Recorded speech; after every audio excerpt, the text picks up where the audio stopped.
beautiful lemurs, and I hope that as our beloved Madagascar sinks into the horizon, everyone is weathering their trek back toward Africa well. Now you're just wondering why I called you a lemur and what I mean by Madagascar.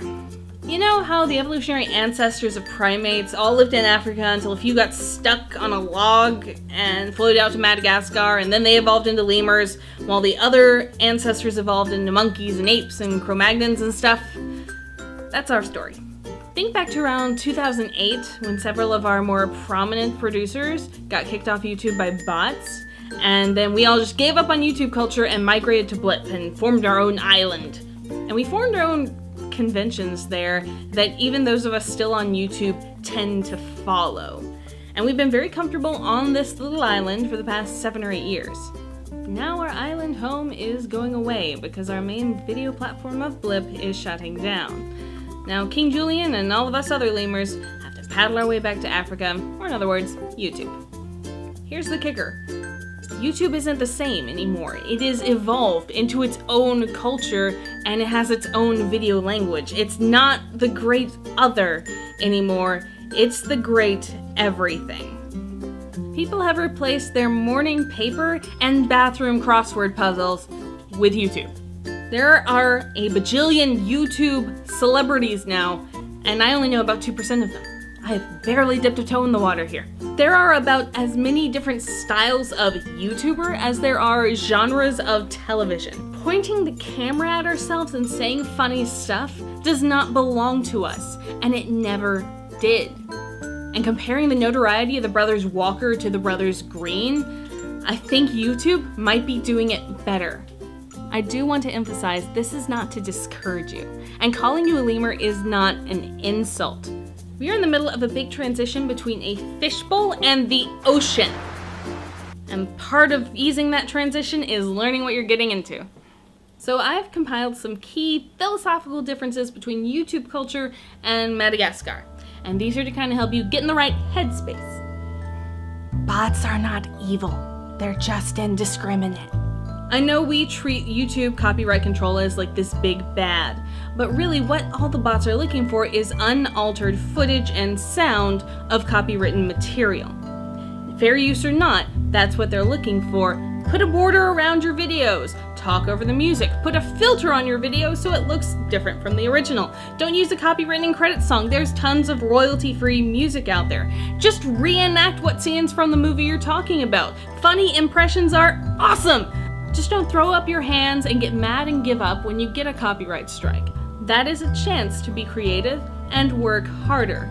It is going to be harder for some more than others, but you have a support system there. You have an inherent creative support system there. Trim the fat and clean out the closet.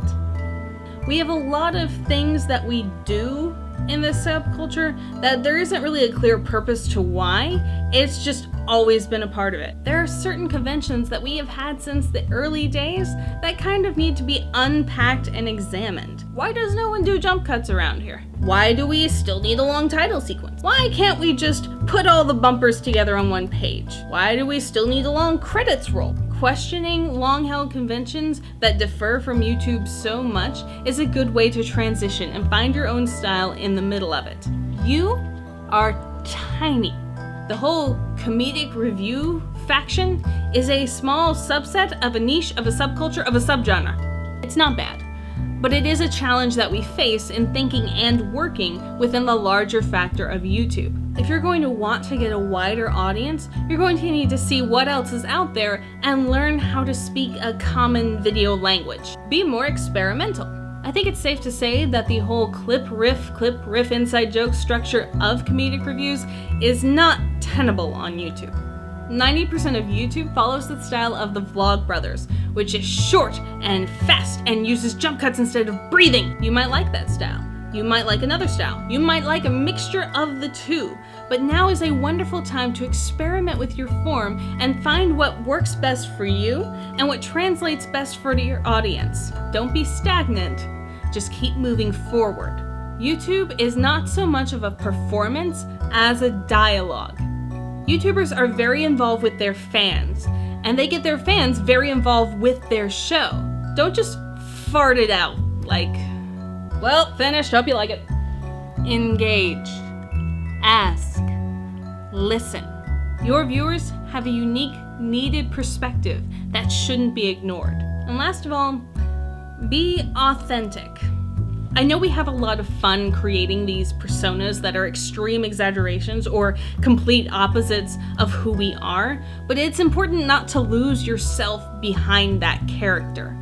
Make sure that the opinions you give and the reactions you have are your opinions and your reactions, not just what you think someone would like or laugh at. Be honest about your life. If you're going through stuff, say that. Just be honest and open with the camera and your viewers, and they will listen. Have fun making mini characters, but remember that they come for you.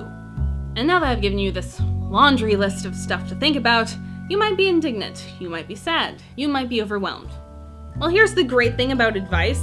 You don't have to follow it. You can pick and choose what works for you. And I'd like to hear from you.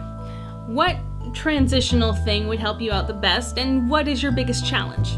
Put in the comments below. Don't forget to subscribe and like and share on all the forums and the social medias. I am T-Bell. Please donate to the Patreon if you want to see more videos. Thank you very much.